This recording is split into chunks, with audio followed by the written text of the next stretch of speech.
Good Monday. This is Jay Brew, co-chairman of Seafried and Brew.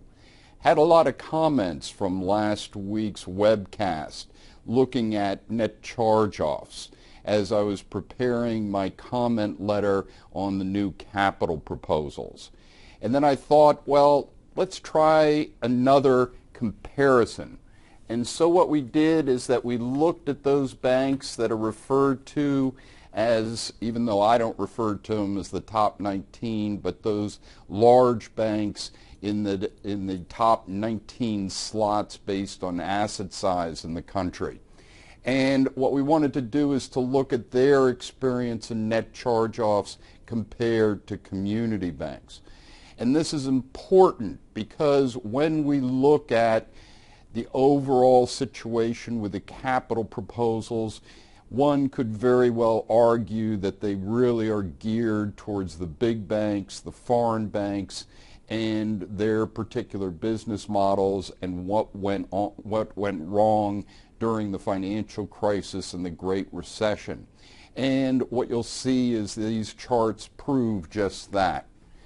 When we look at net charge-offs of total loans and leases to total gross loans and leases, is look at this huge variance between the blue line, which are the currently active community banks up to $5 billion in size, compared to the 19.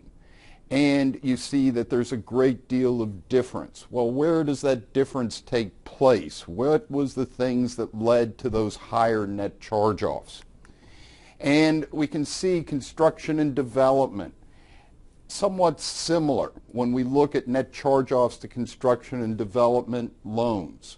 When we look at it to total loans and leases, it's interesting because it flips over in terms of community banks having a higher level of net charge-offs. Granted, at 0.70, it would not be considered a lot, but it suggests that in terms of construction loans, that the large banks really did not have that much in terms of total loans. But then we look at net charge-offs to commercial real estate. Once again, a little bit higher for those large banks than the community banks. But this was a piece that I mentioned last week. When we look at the overall performance in commercial real estate loans, is that on an overall basis that it really was not anything industry-wide as well as community bank industry-wide that really should create any kind of fear that those commercial real estate loans are real problem assets. In fact, it might suggest that actually on a risk-based capital, that once again I suggest that in the proposals that they should look at alternative proposals, moving risk-based capital up on those construction and development loans, and maybe even arguing at 100% on commercial real estate risk weighting, that may even be too much. Once again, it's a flip over because of the amount of loans that the large banks have compared to the smaller banks when you look at it in terms of a percentage of loans.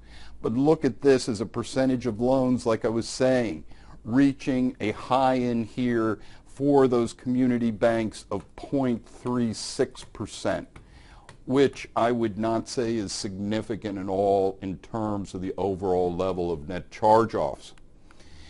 But one of the surprising ones, which we talked about last week, was how low the community banks were in terms of net charge-offs to home equity.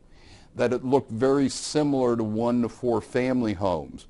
But when we look at it, this is where the larger banks did take more of a loss in terms of net charge-offs to home equity because of their overall underwriting standards. And when we look at the new capital proposals, I would argue that it's geared to the large bank because of the amount of net charge-offs they had in that area. When we look at it, because of the large amount of these type of home equity loans that the large banks had, look at the differential between community banks where it's minimal in terms of the net charge-offs on home equity compared to what the large banks experienced. And coming back to, once again, net charge-offs to 1 to 4 family, is that we see a huge differential in terms of net charge-offs between those large banks and the community banks. When we look at it on total loans, it's even more because of the size. So when we look at that overall level, you can see why the regulators are looking at increasing that risk weighting more up towards that 50% level.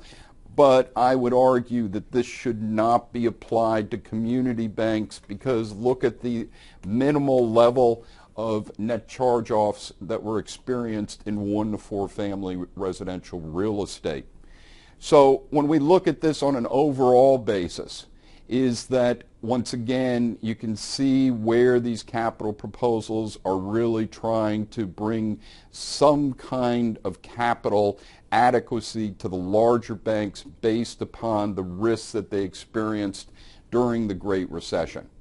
But these capital proposals should not be placed onto community banks. In fact, community banks should be commended for the excellent job they did in terms of managing their loan portfolios during a horrible economic period. Have a great week. This is Jay Brew, co-chairman of Seafried and Brew.